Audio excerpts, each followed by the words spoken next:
بسم اللہ الرحمن الرحیم۔ السلام علیکم۔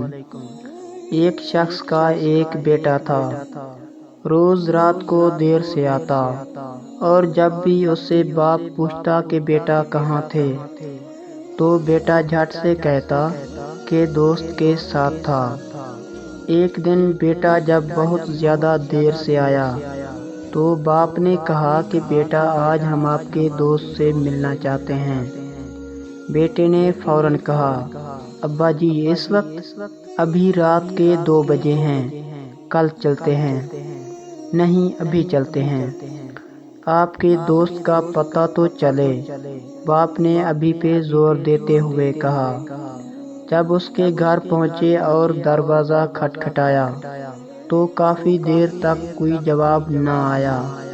بالآخر بالکونی سے سر نکال کے ایک بزرگ نے، جو اس کے دوست کا باپ تھا، آنے کی وجہ دریافت کی تو لڑکے نے کہا کہ اپنے دوست سے ملنے آیا ہوں اس وقت، مگر وہ تو سو رہا ہے۔ بزرگ نے جواب دیا، چاچا آپ اس کو جگاؤ، مجھے اس سے ضروری کام ہے۔ مگر بہت دیر گزرنے کے بعد بھی یہی جواب آیا کہ صبح کو آ جانا، ابھی سونے دو۔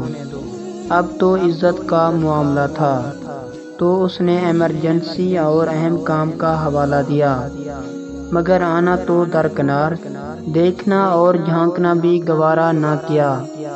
باپ نے بیٹے سے کہا کہ چلو اب میرے ایک دوست کے پاس چلتے ہیں جس کا نام خیر دین ہے۔ دور سفر کرتے اذانوں سے ذرا پہلے وہ اس گاؤں پہنچے اور خیر دین کے گھر کا دروازہ کھٹکھٹایا، مگر جواب نہ آیا۔ آخر کار اس نے زور سے اپنا نام بتایا کہ میں اللہ دین ہوں، مگر پھر بھی کوئی دروازہ نہیں کھلا۔ اب تو بیٹے کے چہرے پہ بھی فاتحانہ مسکراہٹ آ گئی، لیکن اسی لمحے لاٹھی کی ٹھک ٹھک سنائی دی اور دروازے کی زنجیر اور کنڈی کھلنے کی آواز بھی آئی۔ ایک بوڑھا شخص برآمد ہوا جس نے لپٹ کر اپنے دوست کو گلے لگایا اور بولا کہ میرے دوست، بہت معذرت، مجھے دیر اس لیے ہوئی کہ جب تم نے 27 سال بعد میرا دروازہ رات گئے کھٹکھٹایا تو مجھے لگا کہ کسی مصیبت میں ہو، اس لیے پیسے نکالے کہ شاید پیسوں کی ضرورت ہے۔